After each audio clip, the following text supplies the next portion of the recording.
எங்கள மீறி எதுவுமே பண்ண முடியாதுன்னு வாரிசு நடிகைகளா சினிமாக்குள்ள நுழைஞ்சவங்க யாரெல்லாம் தெரியுமா? லிஸ்ட்ல நம்ம ஃபர்ஸ்ட் பார்க்க போறது கல்யாணி பிரியதர்ஷன். கண்டிப்பா இந்த ஹீரோயினை உங்க எல்லாருக்குமே தெரிஞ்சிருக்கும்.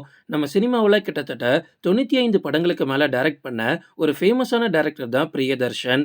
80s காலகட்டத்தில் மலையாளத்துல ஒரு மிகப்பெரிய முன்னணி டைரக்டரா வலம் வந்திருக்காரு. ஒரு கட்டத்துல இவர் ஃபுல் அண்ட் ஃபுல்லா காமெடி படங்களை மட்டுமே டைரக்ட் பண்ணியிருக்காரு. அதுதான் அவரை இன்னுமே ஃபேமஸ் ஆக்கியிருக்கு.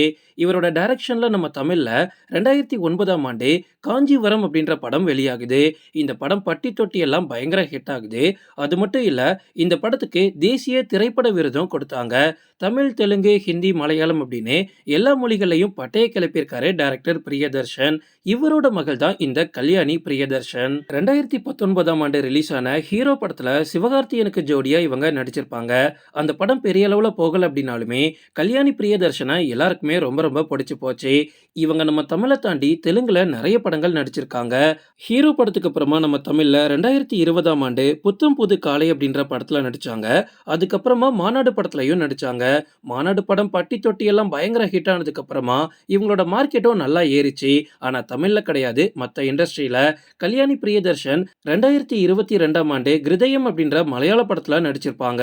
லிஸ்ட்ல நம்ம அடுத்து பார்க்க போறது விஜயலட்சுமி. கண்டிப்பா இவங்களை நீங்க மறந்திருக்கவே மாட்டீங்க. நம்ம தமிழ் சினிமாவில் 1996ஆம் ஆண்டு அஜித்தோட காதல் கோட்டை படம் ரிலீஸ் ஆகுது. இந்த படத்தை டைரக்ட் பண்ணது மட்டும் இல்லாம இந்த படத்துக்கு ஒரு சூப்பரான திரைக்கதை எழுதினதும் இவர் தான். அதுக்கப்புறமா டைரக்டர் அகத்தியன் பயங்கரமா ஃபேமஸ் ஆனாரு. இவரோட மகள் தான் இந்த விஜயலட்சுமி.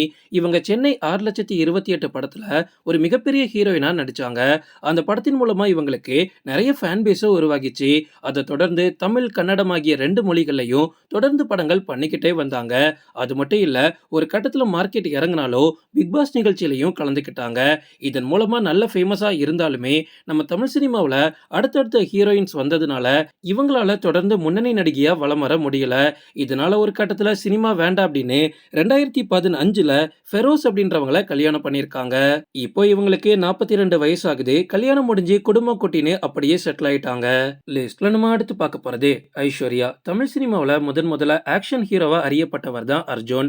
மற்ற நடிகர்களை காட்டிலும் அர்ஜுனோட படங்கள்ல ஆக்ஷன் ரொம்ப ரொம்ப சூப்பராகவே இருக்கும். அவருக்கு இப்போ 58 வயசு தாண்டிடுச்சு. இருந்தாலும் அவரோட உடம்ப அவ்வளோ கட்டுக்கோப்பா வச்சிருக்காரு. ஒரு காலத்துல ஹீரோவா கலக்குனவரு இப்போ ரீசெண்ட் டைம்ஸ்ல வில்லனாவும் நடிச்சிட்டு இருக்காரு. உங்கள எத்தனை பேருக்கு தெரியும் அர்ஜுன் இது வரைக்கும் நம்ம தமிழ்ல 10க்கும் மேற்பட்ட படங்களை டைரக்ட் பண்ணியிருக்காரு. இவரோட மகள் தான் ஐஸ்வர்யா. விஷால் நடிச்ச பட்டத்து யானை அப்படின்ற படத்தின் மூலமா ஒரு ஹீரோயினா நம்ம தமிழ் சினிமாவில் அறிமுகமானாங்க. அந்த படம் பெருசா போகாததுனால ஐஸ்வர்யாக்கு எந்த ஒரு மார்க்கெட்டும் இல்லாம போயிடுச்சு. அடுத்தடுத்த பட வாய்ப்புகள் வரல அப்படின்னு தன்னோட அப்பாவோட டைரக்ஷன்ல சொல்லிவிடவா அப்படின்ற படத்துல மறுபடியும் ஹீரோயினா நடிச்சாங்க. அந்த படமும் பெருசா போகாததுனால ஐஸ்வர்யாக்கு பெருசா எந்த ஒரு பட வாய்ப்பும் வரல. ரீசெண்டா அவங்க கல்யாணம் பண்ணிக்கிட்டு குடும்பத்தோட செட்டில் ஆயிட்டாங்க. லிஸ்ட்ல நம்ம அடுத்து பார்க்க போறது அதித்தி சங்கர். தமிழ் சினிமாவில் ஜென்டில்மேன் அப்படின்ற படத்தின் மூலமா ஒரு டைரக்டரா அறிமுகமானவர் தான் சங்கர். அதுக்கப்புறமா இவர் டைரக்ட் பண்ண முதல்வன், அந்நியன், சிவாஜி, எந்திரன், இந்த மாதிரி படங்கள்லாம் இந்திய சினிமா மட்டும் கிடையாது, ஒட்டுமொத்த உலக சினிமாவும் நம்மள திரும்பி பார்த்துச்சு. ஆனா இன்னைக்கு ஷங்கரோட நிலைமை ரொம்ப ரொம்ப பரிதாபமா இருக்கு. ஒரு பக்கம் ஷங்கர் தான் கிரிஞ்ச் பண்ணிட்டு இருக்காரு அப்படின்னா இன்னொரு பக்கம் அவரோட பொண்ணு ஒரு படி மேல போய் பண்ணிட்டு இருக்காங்க. ஷங்கரோட மகள் அதித்தி சங்கர் முத்தையா டைரக்ஷன்ல வந்த விருமன் அப்படின்ற படத்தின் மூலமா ஒரு ஹீரோயினா நம்ம தமிழ் சினிமாவில் அறிமுகமானாங்க. அதுக்கப்புறமா 1-2 படங்கள்ல நடிச்சாலும் பெருசா மார்க்கெட் இல்லாம போயிடுச்சு. ஏன்னா ஒரு ஹீரோயினுக்கு மட்டும் இவங்க ஒரு கிரிஞ்சான ஹீரோயின் அப்படின்ற பேர் வந்துடவே கூடாது. ஆனா அதித்தி சங்கருக்கு அது ஈஸியா வந்துடுச்சு. லிஸ்ட்ல நம்ம அடுத்து பார்க்க போறது ஸ்ருதிகாசன். இந்த லிஸ்ட்லயே ரொம்ப ரொம்ப டேலண்டடான ஆள் அப்படின்னா கண்டிப்பா இவங்க தான். என்னதான் இவங்க கமலஹாசன் மூலமா நம்ம தமிழ் சினிமாக்குள்ள வந்திருந்தாலும் கண்டிப்பா இவங்களோட டேலண்ட்னால மட்டும்தான் இன்னைக்கு இவ்வளோ பெரிய இடத்துல வளர்ந்துருக்காங்க.